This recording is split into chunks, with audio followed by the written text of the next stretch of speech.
주님을 사랑하는 자들이 모여 이렇게 교회를 이루었습니다. 주께서 늘 함께 하시며 우리들에게 은혜 주신 것이 무엇인지 알게 하시며 세상 끝날까지 함께 하시사 당신의 그 길로 인도하신다라는 그 사실을 믿는 그 형제 자매들이 각처에서 모여 이 시간 예배드립니다. 주께서 이 예배를 온전히 받아주시며 오직 주만 영광 받으시고 우리 모두 다 주님만 주목하고 바라보는 그런 시간이 될 수 있도록, 그리고 그런 순간이 될 수 있도록 주님 이 시간 역사하여 주옵소서. 예배의 처음과 마지막 그 순간까지 주의 영이 함께하여 주시사 우리가 하나님의 마음을 깨닫고 감동하고 기뻐하고 즐거워하고 찬양하고 온전히 주님만 바라볼 수 있는 그런 예배가 될 수 있도록 이 시간 역사하여 주옵소서. 예수님 이름으로 기도드립니다. 아멘. 교동문 시편 139편입니다. 주보 보십시오. 여호와여, 주께서 나를 살펴보셨으므로 나를 아시나이다. 주께서 내가 어디로 자시고 어디서도 내 생각을 이해하시오며 나의 모든 길과 내가 눕는 것을 살펴보셨으므로 나의 모든 행위를 익히 아시오니 여호와여, 내 말을 알지 못하는 것이 하나도 없으시도다. 내가 주의 영을 떠나 어디로 가며 주의 앞에서 어디로 피하리이까? 내가 올라갈지라도 거기 계시며 수호의 대적을 펼쳐도 거기 계시리라. 내가 새벽 날개를 치며 바다 끝에 가서 거주할지라도 거기서도 주의 손이 나를 인도하시며 주의 오른손이 나를 붙드시리라. 하나님이여, 나를 살피사 내 마음을 아시며 나를 시험하사 내 뜻을 아옵소서. 내가 무슨 악한 일을 있나 보시고 나를 영원한 길로 인도하소서. 아멘. 앉으십시오. 말씀 보시겠습니다. 7절부터 6절까지 읽어도 되지만은, 자, 주보 보십시오. 주보에 있는 공동문은 1절부터 6절까지. 오늘 그 6절 중심으로 설교를 합니다만은 1절부터 6절까지 주보 보시고 우리가 교독하겠습니다. 그러므로 이방 사람 여러분을 위하여 그리스도 예수의 일로 갇힌 몸된 나 바울이 말합니다. 하나님께서 여러분을 위하여라도 나에게 이 직분을 은혜로 주셨다는 것을 여러분은 이미 들었을 줄 압니다. 하나님께서는 나에게 그 비밀을 계시로 알려주셨습니다. 그것은 내가 이미 간략하게 적은 바와 같습니다. 여러분이 그것을 읽어보면 내가 그리스도의 비밀을 어떻게 이해하고 있는지를 알게 될 것입니다. 지나간 다른 세대에서는 하나님께서 그 비밀을 사람들의 아들들에게 알려주지 아니하셨는데 지금은 그분의 거룩한 사도들과 예언자들에게 성령으로 계시하여 주셨습니다. 그 비밀의 내용인즉 이방 사람들이 복음을 통하여 그리스도 예수 안에서 유대 사람들과 공동상속자가 되고 함께 한 몸이 되고 약속을 함께 가지는 자가 되는 것입니다. 성경은 우리가 하나님의 형상을 따라 창조되었다라고 이렇게 주장합니다. 하나님의 형상으로, 하나님의 모양으로 지음을 받았다라고 하니까 하나님이 우리와 같은 얼굴, 우리와 같은 모습일까라고 이렇게 생각하겠지만은 그런 뜻이 아닙니다. 그렇다고 우리가 하나님의 성품이라고 하기에는 여러분들 우리가 우리 자신들을 아는 것처럼 감히 하나님의 성품과 비견할 바도 안 된다라는 그 말씀입니다. 물론 이 형상이나 모양이라는 이 히브리 단어 그 자체가 하나의 이 얼굴의 어떤 그 상 혹은 이 동상처럼 이렇게 그 상을 가리킬 때 쓰는 단어이기도 합니다만은 고대 사회에 대해서 좀 알 필요가 있는데요. 그러니까 한 왕이 자기가 다스리는 지역의 그 끝과 처음과 그 끝, 이 끝과 저 끝에다가 자기의 그 형상을 세워놓으면 이거는 내 왕국이다, 내가 친히 다스리고 내 백성이다라는 어떤 그런 의미가 거기에 담긴다라는 그 말씀입니다. 따라서 하나님께서 당신의 형상과 모양으로 우리를 지었다라는 것은 우리가 인간은 하나님의 자녀로 삼았다. 하나님이 그들의 하나님으로 하나님께서 이제 함께 하신다라는 그런 의미로서 받아들여야 되는 것이지, 잘못 이해해버리시면 내 얼굴이 하나님의 형상인가? 예수님이 하나님의 형상 이렇게 나왔잖아요. 그런데면 예수님이 세상에서 가장 잘생긴, 이사야서라든지 이렇게 보면 예수님의 이 몰골은 다른 사람이 흠모할 만한 그런 몰골을 가지지 않으셨다라고 그렇게 말씀하고 계세요.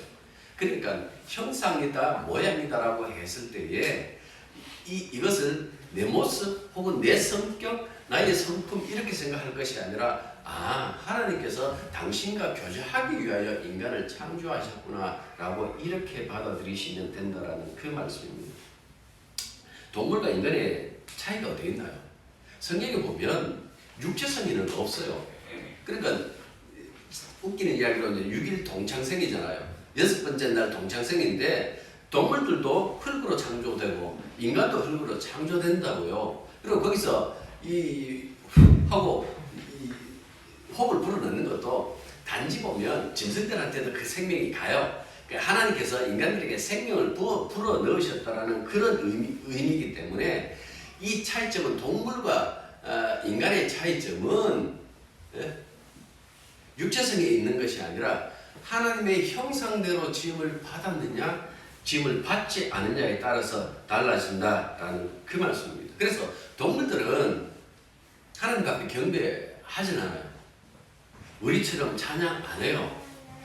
시편의 시인들이 하늘의 그 별들을 보고 태양을 보고 노래를 하기도 하고 꽃들과 새들을 보고 노래하기도 하지만 그는 하나님의 형상 입은 인간의 입장에서 그렇게 그들도 찬양한다라고 할 뿐이지 실제적으로 이 짐승이 하나님을 찬양하는 것은 아니다라는 그 말씀입니다.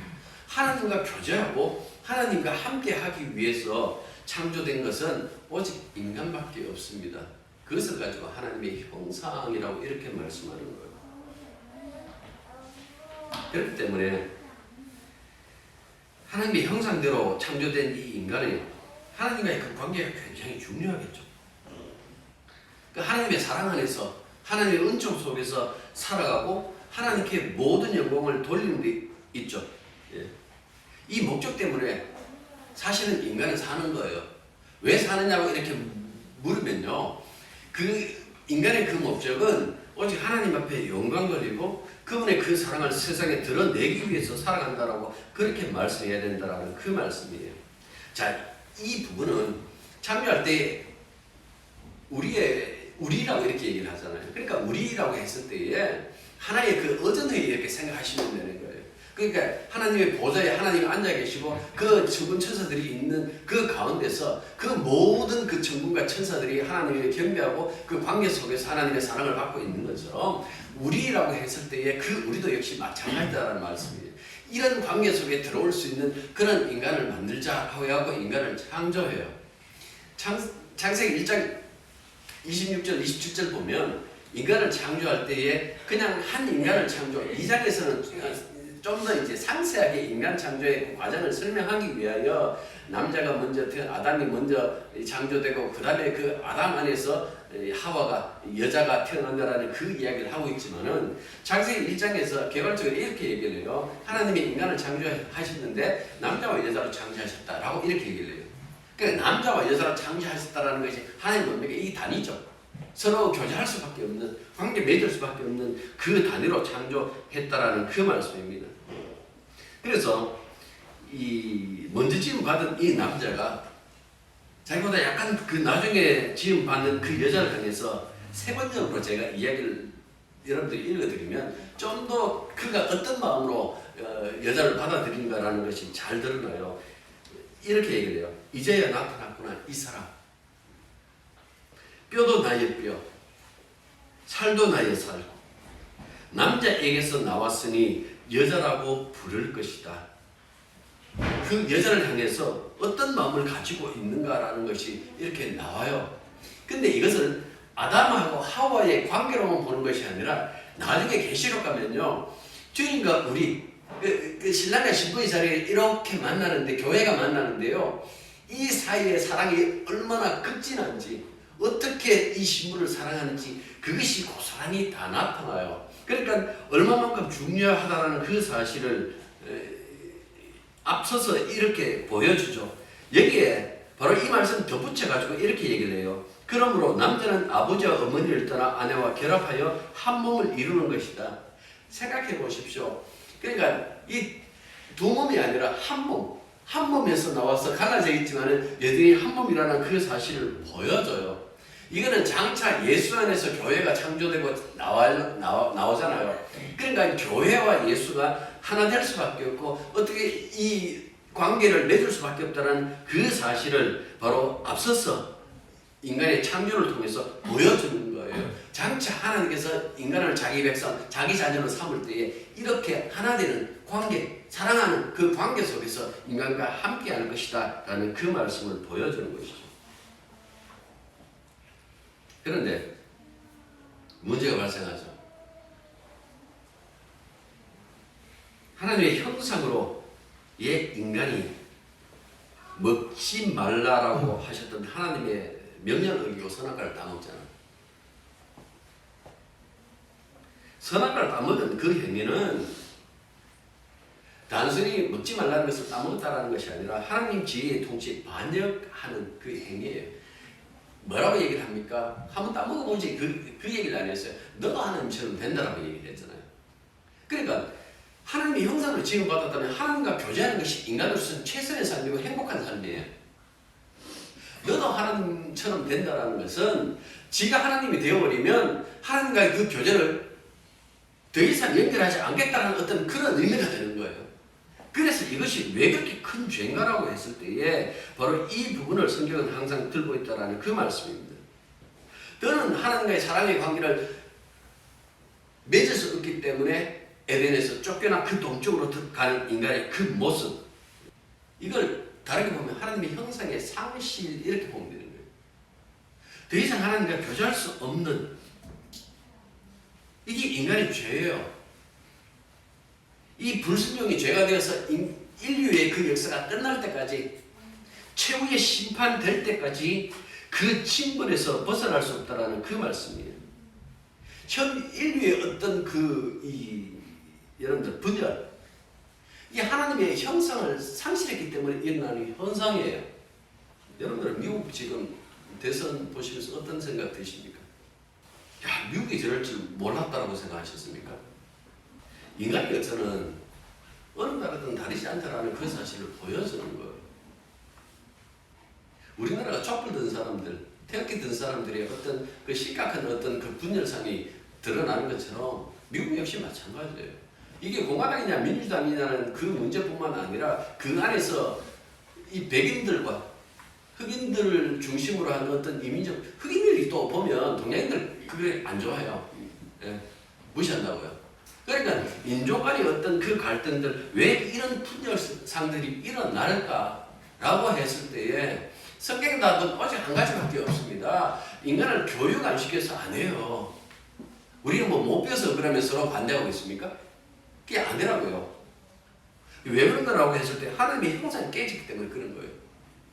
형상이 깨진 것은 하나님과의 관계뿐만 아니라 인간과 인간의 관계, 인간과 자연 함부로 쓰잖아요. 예? 그 벌 지금 받고 있잖아요. 왜 이럴까라고 했을 때에 하나님의 형상을 상실한 그 대가다라고 그렇게 성경은 분명히 얘기해주고 있다는 그 말씀입니다. 그럼 사람들 얘기하겠죠. 그럼 하나님의 형상을 회복합시다. 스스로 안 돼요. 인간은 스스로 할 수 없다는 그 말씀이에요.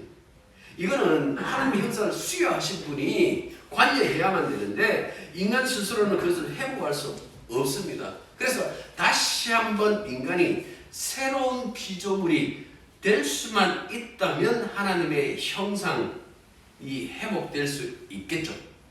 이런 점에서 하나님의 형상의 회복은 새로운 창조, 그 이야기를 사도 바울이 계속 이야기했죠. 고린도 전후서 우리가 보고 이제 에베소 보는데요. 거기서 그 얘기를 하잖아요. 새 창조, 새로운 인간의 출현, 2장에서 우리 봤죠. 한 새 인간, 2장 다시 한번 보십시오. 15절. 법적으로 된 계명의 율법을 피하셨으니 이는 이 둘은 유대인과 이방인 자기 안에서 한 세 사람을 지어. 그러니까 교회를 하나의 한 사람으로 이렇게 얘기를 하는 거예요. 세 사람 이렇게 얘기를 하는 거예요. 그리고 화평하게 하시고, 그러니까 하나님과의 그 관계가 평화롭게 되었다라는 그 말씀 하잖아요. 그러니까 이런 과정이 없으면 인간 스스로는 결코 하나님의 형상을 회복 못해요. 창세기 3장부터 쭉 이렇게 보면 창세기 3장 15절 그 유명한 약속, 여자의 후손을 보내주겠다는 그 약속이에요. 이게 굉장히 중요해요. 이 말씀대로 인류 역사는 인간의 역사 아니에요. 여자의 후손이 오시는 그 과정에 대해서 전체 성경을 그려주고 있어요. 역사도 이분이 끝을 내요. 지금은 주의 자리에 앉아 계신 분, 하나님 우편에 계시다가 장차 세상을 심판하시고 구원하신 그 당사자신 예수 그리스도, 그분에 대한 그 이야기가 전체 성경에서 그 이야기가 계속해서 담겨가는 거예요. 성경에 봐라, 착하게 살라고 하지 않느냐? 착하게 살아야죠. 그 얘기 안 해요. 누가 하나님의 형상을 회복하느냐? 그 얘기를 하세요. 성경이 예수님의 이야기로 가득 차 있고 예수님 중심으로 구약이든 신약이든 그렇게 해석할 수밖에 없는 그 이유가 바로 이 부분에 있어요.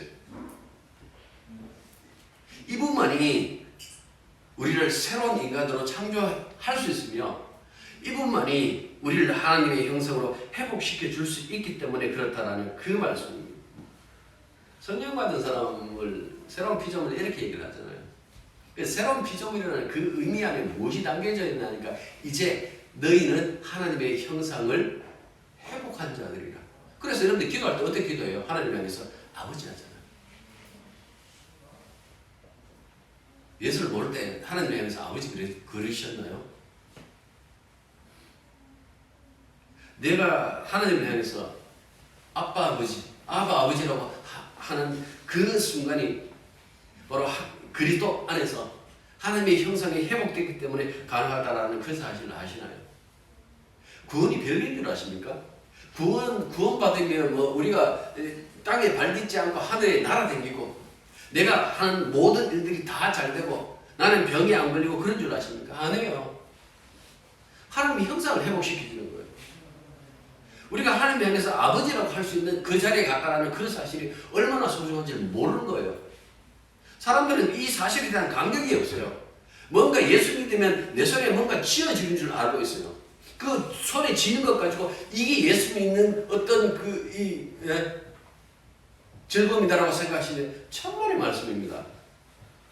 하나님을 향해서 아버지라고 할 수 있는 것, 그리스도의 형상 안에서, 하나님의 형상 안에서 우리가 주님과 함께 같은 길을 가고 있다라는 것, 그리고 그분과 교제하고 있다라는 그 사실이 우리가 예수 믿는 복이다라는 그 말씀을 세상에서 해주고 있는 거예요. 하나님의 형상을 회복했다라는 것은 에베소 1장부터 우리가 봤잖아요. 이건 하나님과 인간 사이의 그 관계만 끝나는 것이 아니에요. 나중에 계속해서 앞서부터 얘기했던 이방인과 유대인, 이 굉장한 그 갈등이거든요. 그러니까 고대 사회 속에서는 어떻게 보면 이게 가장 큰 갈등이기도 하죠. 성경에서 이 안에서는. 그런데 하나가 되었다, 화목하게 되었다, 그 얘기를 계속해요.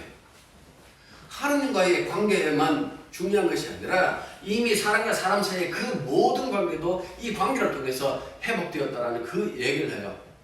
그 다음에 1장 10절 굉장히 중요하다고 그랬죠. 온 우주가 그리스도 예수 안에서 통일된다라고 얘기를 했잖아요. 이 말씀 속에서 인간과 인간뿐만 아니라 하늘과 땅에 속한 모든 것들, 다시 말해서 자연도 화해하면서 그렇게 살아야 되는 것이 기독교인이다라는 그 이야기를 여러분들에게 몇 번이나 반복해서 말씀드렸다는 그 얘기입니다. 자, 그런데요, 바울이 보면 정말 계속해서 쓴 말들이 있어요. 6절 보시고, 우리가 읽었던 3장 6절 다시 보십시오. 성경 보시면 줍을 보시든지 어딜 보십시오. 이런 이방인들이 복음으로 말미암아 그리스도 예수 안에서, 예수 안에서, 주 안에서, 그 안에서 굉장히 많이 쓰죠. 이건 언어적인 습관 아니에요. 이 사람이 어떤 그 특징, 언어적인 습관으로서 이렇게 쓰는 것이 아니라 예수를 떠나서는 그 어떤 것도 그리스도인에게는 무의미하다는 그 사실을 이야기를 해주는 거예요. 우리가 하나님의 형상되는 예수 안에 있어야만 하나님의 형상을 회복하는 자가 되고, 그 얘기예요. 우리가 그리스도 예수 안에 있어야만 하나님의 아들이 되고 자녀가 되고, 그 얘기를 하는 거예요. 그래서 끊임없이 주 안에서 그리스도 안에서라는 이 이야기를 하는 것은 오직 주님으로 말미암아 우리가 이 모든 것들이 회복되었다. 예수 믿는 사람은 예수를 떠날 수 없다. 뭐 옛날 뭐 부흥사들 어른들이 그 얘기를 했다잖아요. 뭐 물고기는 물을 떠나서 살지 못한다라고 그 얘기한 것처럼 여러분들 끊임없이 그 얘기를 하는 거예요. 네 스스로가 아니고 그리스도 예수 안에서 주님의 은혜로 말미암아 너에게가 아니고 우리 전체에게 언제나 하나님은 그 사랑을 베풀어 주신다라고 그렇게 말씀하는 거예요. 3절에 이렇게 읽어보시면 함께라는 단어가 3번 같이 나와요. 이게 그리스어 쉼이라는 이 접두어로 사용된 전치사 이 쉼, 이걸 접두어로 사용해서 명사 3개가 계속해서 나와요. 보면 그 얘기를 하죠. 함께 상속자가 되고, 함께 지체가 되고, 함께 약속에 참여하는 자가 된다라고 이렇게 얘기를 했어요. 그러니까 공동 상속자가 되고, 한 몸에 속한 지체가 되고, 약속의 공동 참여자가 되고, 아무튼 함께라고 했을 때에 하나님이 이스라엘에게 약속하셨던 그 모든 것에 유대인들뿐만 아니라 이방인들, 물론 다 믿는 자들입니다. 그 모든 인간들에게 간단하라고 생각하지 마십시오. 만인 무엇을 얘기하는 게 아니니까 여기서 말하는 것은 다 믿는 자들 얘기하겠죠. 그 유대인 믿는 자든 이방인 믿는 자든 예수 믿는 자들이 하나님의 그 약속하셨던 그 모든 복을 차별 없이 받는다라고 그렇게 얘기를 하는 거예요. 그 복에 참여한다라고 그렇게 얘기를 해요. 왜 그럴까요? 왜 차별이 없을까요? 인간이 개입되면 차별이 될 수밖에 없어요. 인간마다 능력이 다르니까요. 그러니까 이 말씀은 결코 구원에 인간이 개입할 수 없다는 그 말씀을 해주잖아요. 어떻게 이렇게 이루어질까라고 했을 때에 구약에 보면 이스라엘이 그 실패를 이렇게 끝나요. 계속해서 실패하고 나중 바벨론 포로로 끌려갔다 70년 만에 다시 뭐 제2 출애굽처럼 이렇게 오는데, 그때 새로운 어떤 그 희망이 이 연자들을 통해서 이스라엘이 선포되어요. 이 선포되는 게 뭔가 하니까 종말이 온다는 이야기. 그 종말에 영원한 다윗이 오시는데 그 영원한 다윗이라는 것이 누구겠어요? 인간 다윗 가문은 실패했잖아요. 그러니까 영원한 다윗이 오신다. 누구겠어요? 메시아겠죠. 하나님 아들이겠죠. 이분이 오시는데, 이분이 오시는 그 특징이 뭔가라고 했을 때에 특히 요엘서는 이렇게 얘기를 했어요. 하나님의 영이, 성령이 모든 사람에게 부어진다라고 얘기를 했어요. 구약을 읽어보시면 성령은 어떤 사람에게요? 선지자에게, 아니면 선지자들의 무리라는 어떤 특별한 어떤 그 무리들에게, 혹은 어떤 특별한 어떤 왕에게 이렇게 성령이 임하는데, 종말의 현상은 그것이 아니고 이 사람이 누구냐? 왕이냐? 이 사람은 종이냐? 따지지 않겠다는 이야기예요. 모든 그 하나님의 그 백성 위에 하나님의 영을 부어주신다고 그렇게 말씀해요. 자, 읽습니다. 제가 하나님이 말씀하시기를 말세에 내가 내 영을 모든 육체에 부어주리니 너희의 자녀들은 예언할 것이요 너희의 젊은이들은 환상을 보고 너희의 늙은이들은 꿈을 꾸리라. 그때 내가 내 영을 내 남종과 여종들에게 부어주리니 그들이 예언할 것이요. 그러니까 사람을 차별하지 않고 구별하지 않고 모든 자들에게 하나님의 영을 부어주신다라고 그렇게 얘기를 해요. 이 현상이 무엇인가 하니까 오순절 성령의 오심이었어요. 그래서 베드로가 요엘서를 인용해하고 말세다 종말의 현상이 일어났다. 이제 누구든지 주의 이름을 부르지 않는 자는 이것도 열쇠 있는 말씀이거든요. 심판받을 수밖에 없다라는 그 얘기를 해요. 그러니까 이런 얘기를 통해서 나타나는 것을 여러분들 뭐라고 보는가 하니까 성령이 정말 공동체에 대한 하나님의 선물이라면 누구는 성령을 조금 받고 20% 받고 누구는 30% 받고 누구는 80% 받고 이런 게 있을 수가 있을까요? 없을까요? 그렇게 말하는 사람들은 항상 그렇게 얘기를 하죠. 국내 가고 내가 여러분들에게 성령 충만케 할 거야. 어떻게 할 건데요? 방언하자. 방언 가르쳐 줄 테니까 룰루랄라 따라 해봐.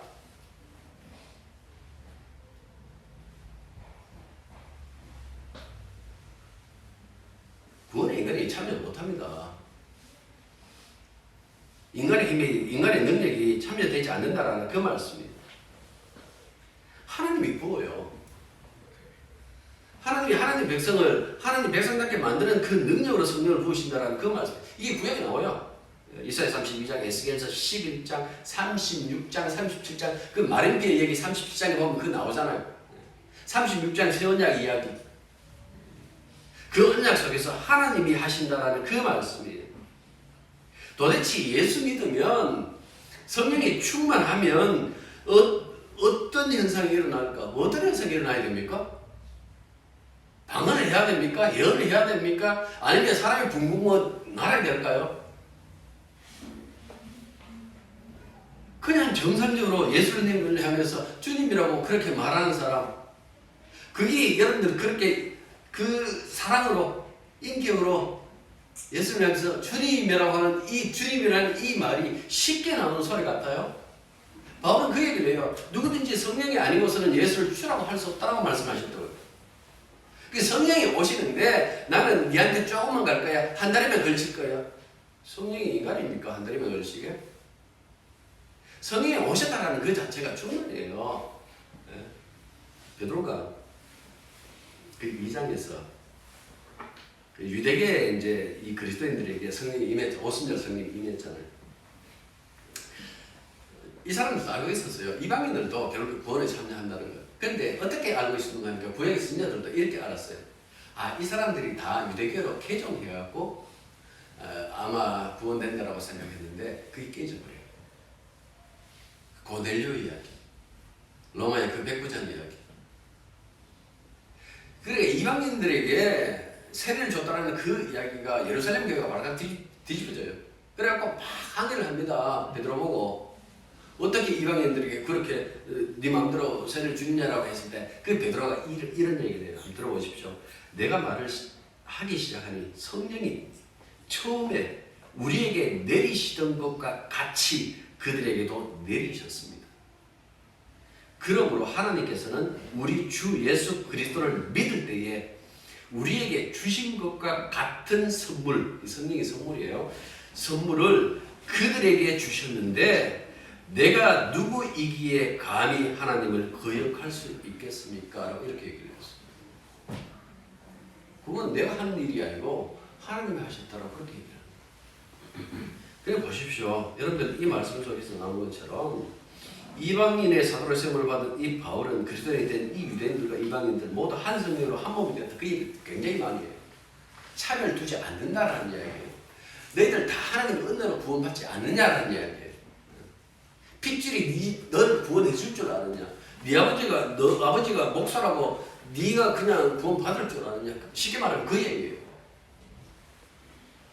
주님의 은혜 없이 보면 한 성령으로 한 몸이 되었고 한 성령이 마셨다.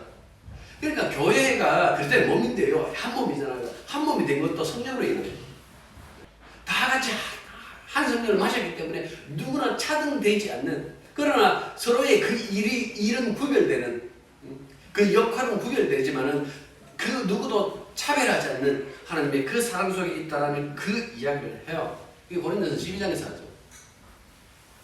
12장에서 그 은사 얘기 막 하면서 더 특별한 은사 없다라고 얘기를 하고 마지막 13장에 이렇게 얘기를 하죠. 내가 더 나은 은사를 가르쳐 줄까? 바로 이것이다 라고 하고 사랑 얘기를 해버리죠. 은사라고 얘기하고 사랑 얘기를 해버립니다. 그게 뭡니까?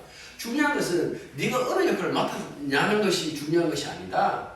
진짜 사랑으로 했느냐라는 것이 중요하다. 왜? 사랑의 주님께서 우리들에게 각자의 그 역할을 주셨기 때문에 그 사랑의 주님과 함께 한다면 너도 사랑의 역할을 그 일로 할 것이다라고 하시기 때문에 그렇다라는 그 말씀이에요. 예수님이 진리인 줄 알고 모인 사람들을 가지고 교회라고 그래요. 실력 있는 어떤 특정한 한 목사가 모였다고 그것이 교회가 되는 것이 아니다라는 그 말씀이에요. 교회가 되어버리면요, 그 한 몸 공동체가 되어버리면 다 사라져요. 마치 십자가 앞에서 우리가 모든 것들이 다 사라지잖아요. 유대인도 사라지고, 이방인도 사라지고, 남자도 사라지고, 여자도 사라지고, 자유인도 사라지고, 종도 사라지고, 다 사라진다 그랬어요. 그 갈라디아에서 그 얘기를 하잖아요. 내가 십자가 앞에서, 주님 앞에서, 아, 내가 아무것도 아니구나. 나는 우리 교회에서 없으면 안 되는 존재라고 생각했는데 그게 아니구나. 내가 없어도 교회구나. 오히려 나는 걸림돌이었구나. 여러분들 그 아는 순간에 무엇을 아는 거니까 그 몸이라 한 몸이라는 그 가치, 교회가 한 몸이라는 그 가치가 드러나는 거예요. 한 개인 저 교회 하면 어떤 목사 이름도 나오잖아요. 그것이 아니라 그냥 교회로서 그 모든 성도가 하나의 그 조화를 이루고 있는 한 몸으로서의 그 가치가 드러난다는 그 말씀입니다. 교회는 십자가에 달리신 주님과 함께 울고 웃는 그 공동체입니다. 주님이 십자가의 핏값으로 사신 당신의 그 신부 교회예요. 하나뿐이에요. 주님 바람 안 피우시잖아요.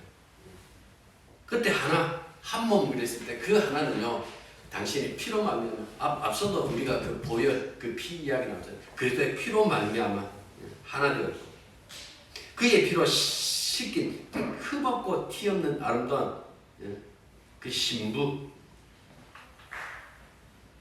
그거는 교회예요. 그 이야기 나중에 이제 에베소 5장 보면 이제 5장이면 6장이면 그 5장 보면 나올 거예요. 그래서 이 이야기를 하기 때문에 교회 안에 차별이 있을 수 없다라고 얘기했어요. 예수 믿는 사람으로서 여러분들이 이 사회에 살아갈 때에 세상 사람들도 똑같이 행동하면 안 돼요. 차별을 없애라라는 그 말씀. 교회 안에서만 차별 없어져야 되는 것이 아니라 사회에서 여러분들이 그리스도인들로서 사회에 나갔을 때 역시 마찬가지인 거예요. 세상에 차별받기 위해서 태어난 사람은 없겠죠. 특히 예수 믿는 사람은 이 부분에서 분명히 해야 되는 거예요. 한 형제 한 자매. 초창기 제가 그 얘기를 했죠. 가톨릭이 우리 100년, 지금 한 30년, 40년 이렇게 갑니다만 그 우리보다 한 100년 이전에 이 가톨릭 신자들이 생겨서 이 순교를 해요. 개신교에서는 순교자, 가톨릭의 순교자 90만 원이에요.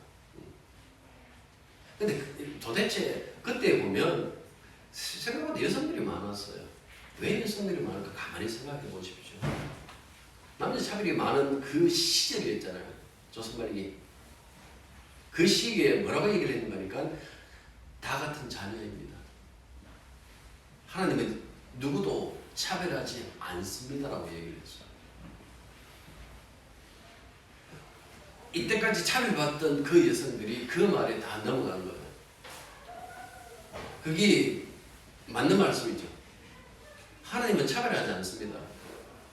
하나님은 모든 사람을 당신의 자녀로 삼고 있습니다. 어떤 사람은 저 사람은 좀 특별히 더 사랑받은 것 아니냐라고 보이죠. 아닙니다. 그렇게 보일 뿐입니다.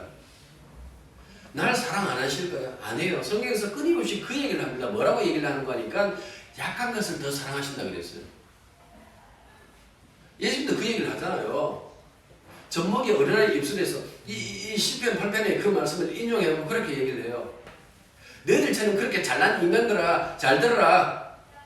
너희들이 그렇게 잘난 그 노릇하면서 판단하지만 아니다. 하나님은 젖먹이 어린아이 같은 그 자들을 통하여 당신의 그 뜻을 펼칠 것이다라고 그렇게 말씀하신다고요. 그게 교회예요. 교회는 힘을 가지는 것이 아니라 힘 빼야 교회예요. 우리가 그 어린아이의 자리, 그 젖먹이 자리에 가야 비로소 교회가 되는 거예요. 그 이야기를 예? 쉰이라는 이 접속들을 적도로 써가고 계속하는 게 함께 상속자가 돼요. 상속자가 굉장하지 않습니까? 지금도 그렇죠. 고대 근동에서는 상속자, 그 아버지가 지명하면 그 자식이 그 아버지의 재산을 물려받아요. 그런데 보십시오. 유대인과 이방인 구성된 이 교회가 구원의 상속자 그랬어요.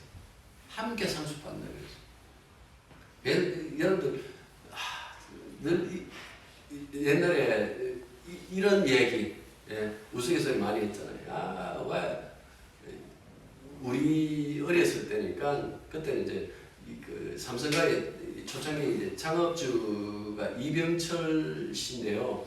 하도 돈이 많아 우리 돈병철이라고 그랬거든요. 그래서 야씨 우리가 돈병철 아들로 안 태어났냐고 그렇게 부러워했다고요. 근데 성경에서는 뭐라고 얘기합니까? 이렇게 얘기를 하죠. 이 하나님은 상속자. 그 얘기를 하신다고요. 하나님의 상속자.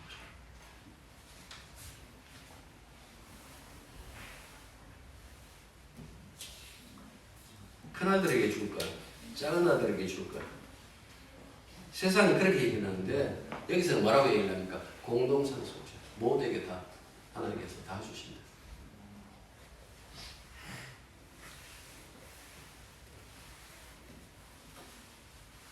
그래서 예수 안에서 성령 안에서 우리가 양자의 영을 받았기 때문에 하나님의 자녀잖아, 아들이잖아.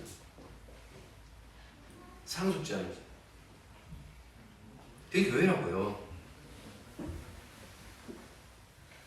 에스겔서 46장 보면 이런 말씀이 있어요.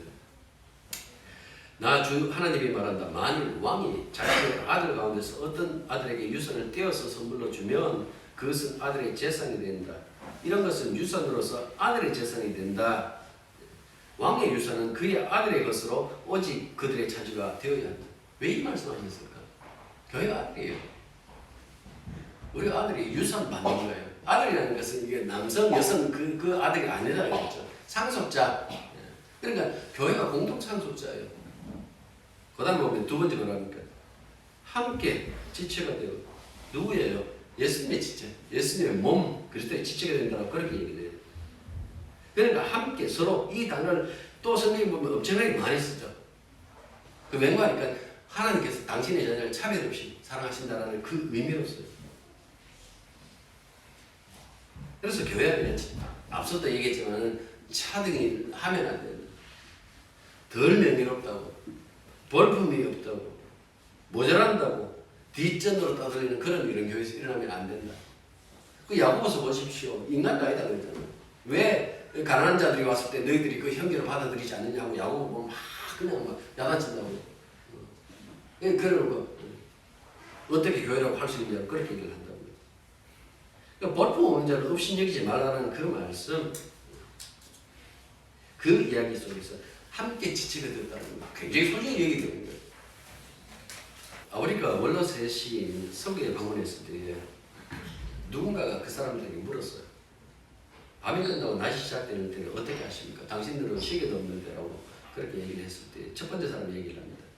감람나무와 무화과 나무를 구별해 볼 수 있으면 이제 밤이 끝나고 낮이 시작된다는 것을 압니다. 이렇게 얘기를 했어요. 두 번째 사람은 이렇게 대답합니다. 초원의 동물들의 형상이 보이면 어둠이 떠나고 밝은 낮이 찾아온다는 것을 압니다. 라고 이렇게 얘기를 했어요. 그러니까 마지막 세 번째 사람은 완전히 다른 방향으로 설명을 해요. 흑인 여자와 백인 여자가 서로 자매라고 부르고 가난한 자와 부자가 서로 형제라고 부르는 모습을 보이면 비로소 어두운 밤이 그치고 환한 낮이 온 것이오라고 그렇게 얘기를 했어요. 그러니까 보십시오. 이 말씀 속에 담겨져 있는 것처럼 진짜 함께 서로가 담고 있는 그 의미가 무엇인지, 형제 자매라고 했을 때 거기에 담겨져 있는 그 의미가 무엇인지, 예수 믿는 사람들은 그것을 알아야 된다는 그 말씀입니다. 마지막 세 번째 보면 함께 약속에 참여한다. 아브라함에게 약속하시잖아요. 구원의 복 이렇게 생각하시면 되는 거예요. 근데 아브라함의 자손은 율법을 지킨다고 할례를 행한다고 아브라함의 자손 되는 것이 아니라 아브라함처럼 믿는 자가 됐죠. 그러니까 예수를 주라 믿는 모든 사람은 아브라함의 자손이다라고 이렇게 얘기를 해요. 몇 군데 성경 구절을 읽어드리면 그러므로 상속자가 되는 그것이 은혜에 속하기 위하여 믿음으로 되나니 이는 그 약속을 그 모든 후손에게 굳게 하려 하심이라. 율법에 속한 자뿐만 아니라 아브라함의 믿음에 속한 자에게도 그러하니 아브라함은 모든 믿는 사람의 조상이라. 유대인들뿐만 아니라 이방인들, 오직 믿는 자들의 아버지가 누구라고요? 믿는 자들의 조상이 누구라고요? 아브라함이다라고 이렇게 얘기를 했어요. 갈라디아서 보면 이는 그리스도 예수 안에서 아브라함의 복이 이방인에게 미치게 하고 또 우리로 하여금 믿음으로 말미암아 성령의 약속을 받게 하려 함이라. 여기서도 역시 마찬가지죠. 너희가 그리스도의 것이면 곧 아브라함의 자손이요 약속대로 유업을 이을 자니라. 그러니까 약속에 참여하고 유업을 잇는다라는 것은 뭡니까? 결국 믿음 안에 있는 자, 성령 안에 있는 자.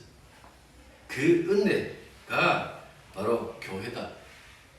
그 은혜를 받고 있는 곳이 바로 교회다라고 이렇게 얘기합니다.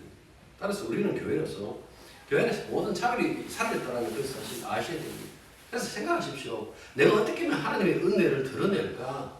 하나님의 사랑을 드러낼까? 어떻게 하면 그 십자가의 그 은총을 내가 드러낼까?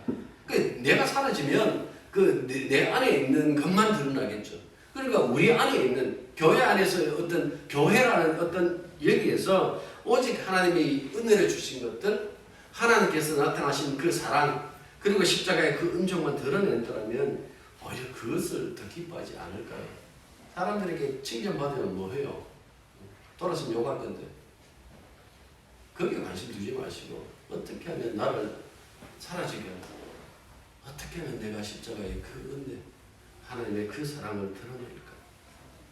그 고민이 가득한 교회가 되시길 기도하겠습니다.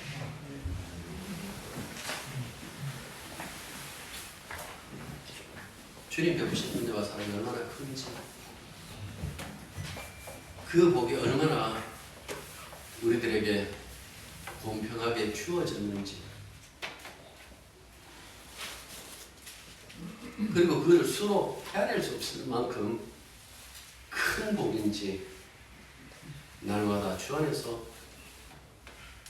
알게 하여 주시옵소서. 오직 주만 높이고 주만 찬양하고 우리가 주의 신부인 교회에 동참했다라는 그 사실로 인하여 늘 감사하는 마음으로 가득 차 있는 그런 교회들이 되게 해주시고, 세상을 향해서 주님의 그 사랑, 주님의 그 은혜를 드러내고 그들에게도 베풀 수 있는 그런 교회가 될 수 있도록 역사하여 주옵소서. 예수님 이름으로 기도드립니다. 이제는 우리 주 예수 그리스도의 은혜와 하나님 우리 아버지의 크고 놀라우신 사랑과 성령의 교통하심이 진실로 그리스도 예수 안에서 함께 하나님의 그 은혜와 복을 누리기로 부름받은 교회로서의 그 지체, 차별함이 없고 차등함이 없는 그 은혜 속에 있다라는 그 사실에 겨워 늘 사랑의 실천으로 교회됨을 드러내기를 소망하는 당신의 자녀들 위해 이들부터 항상 함께 있기를 축원합니다. 아멘.